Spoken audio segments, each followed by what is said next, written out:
Assalamualaikum warahmatullahi wabarakatuh. Perkenalkan, nama saya Muhammad Andika Saputra dengan NIM 43020200080.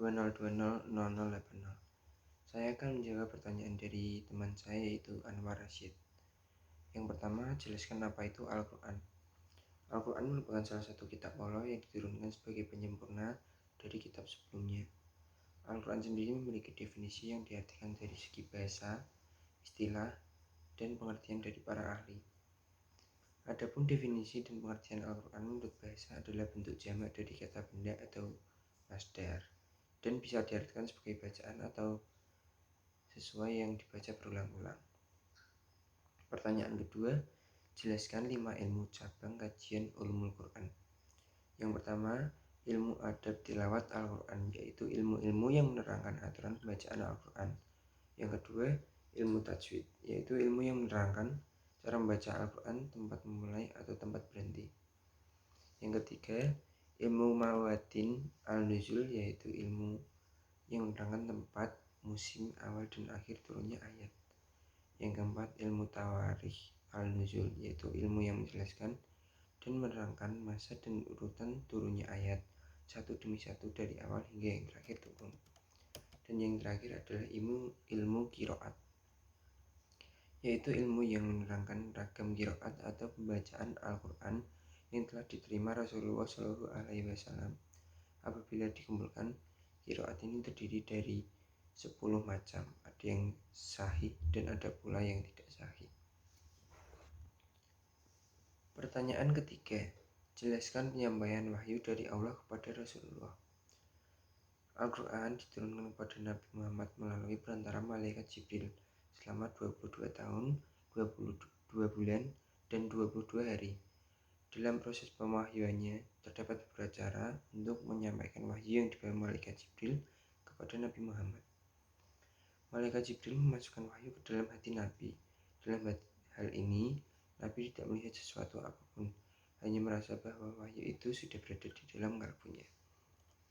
Malaikat menampakkan dirinya kepada Nabi menjadi seorang laki-laki yang mengucapkan kata-kata kepadanya, sehingga Nabi mengetahui dan menghafal kata-kata itu. Dan malaikat menampakkan dirinya kepada Nabi, tidak berupa seorang lelaki, tetapi benar-benar sebagaimana rupa aslinya. Pertanyaan keempat, jelaskan persamaan dan perbedaan turunnya Al-Quran. Yang pertama, persamaannya.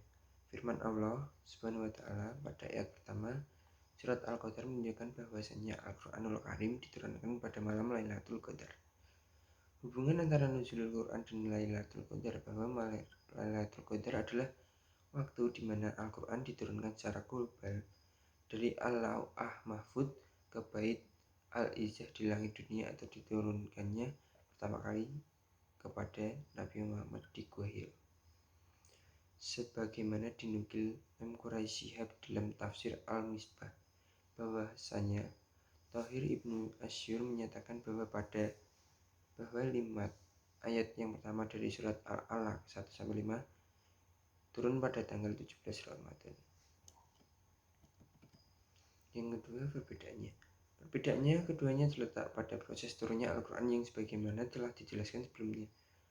Nuzulul Quran adalah waktu turunnya Al-Quran secara bertahap, sedangkan Lailatul Qadar menjadi waktu diturunkannya Al-Quran secara penuh dari Laul Mahfudz ke Baitul Izzah. Yang kelima adalah jelaskan pengertian Asbabun Nuzul menurut Az-Zarqani dan Az-Zabuni. Yang pertama, menurut Az-Zarqani, Asbabun An-Nuzul adalah hal khusus atau sesuatu yang terjadi serta hubungan dengan turunnya ayat Al-Quran yang berfungsi sebagai penjelas hukum pada saat peristiwa itu terjadi.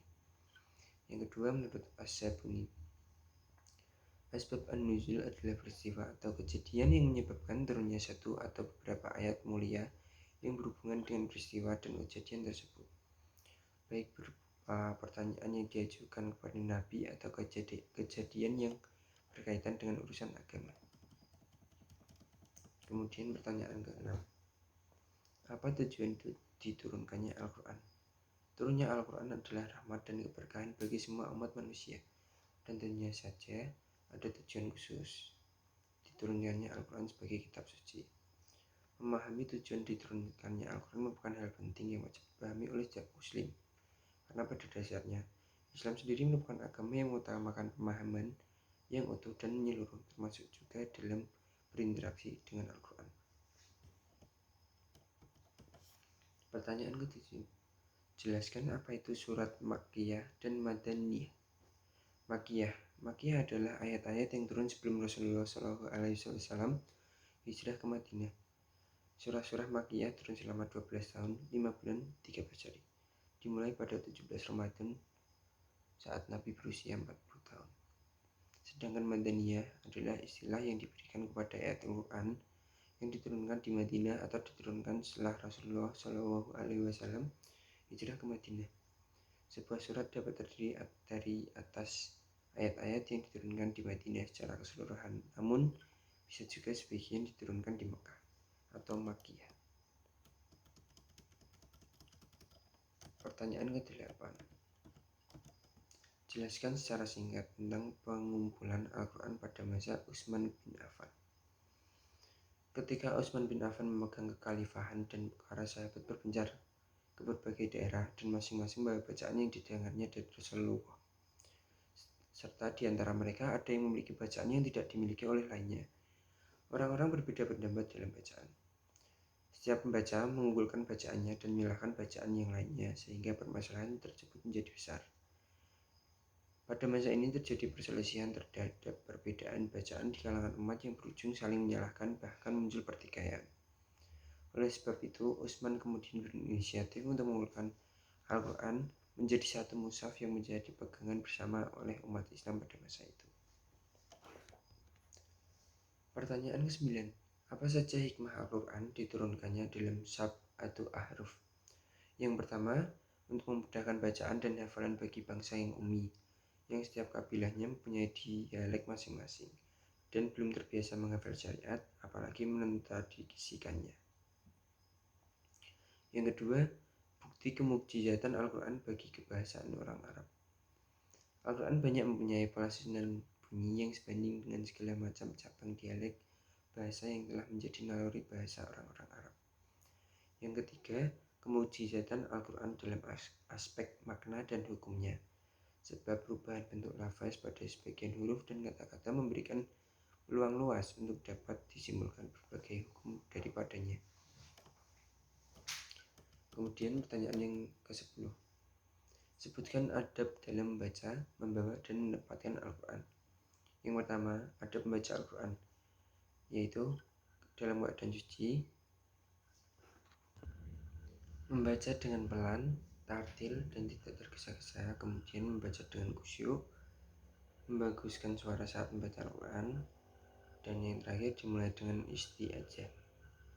Yang kedua, adab membaca dan menempatkan Al-Quran, yaitu dalam keadaan suci, memegang dengan tangan kanan, membawa separas bahu, dan saat membawa Al-Quran disunahkan mendekapnya dengan tangan kanan, badan bersih, lingkungan bersih dari kotoran dan najis, memakai pakaian yang menutup aurat, dan yang terakhir, duduk dengan sopan saat memegang atau membaca Al-Quran. Yang ke-11 adalah jelaskan hikmah munasabah ayat. Dalam kaitannya dengan penafsiran Al-Quran, munasabah juga membantu dalam interpretasi dan takwil ayat dengan baik dan cermat. Dengan demikian, ilmu munasabah mempunyai kedudukan yang sangat penting dalam penafsiran Al-Quran. Ilmu ini dipahami sebagai pembahasan tentang rangkaian ayat-ayat beserta korelasinya dengan cara turunnya yang berangsur-angsur dan tema-tema serta penekanan yang berbeda-beda. Dan yang terakhir adalah nomor 12. Jelaskan pengertian tafsir menurut Al-Jurjani dan Az-Zarkazi.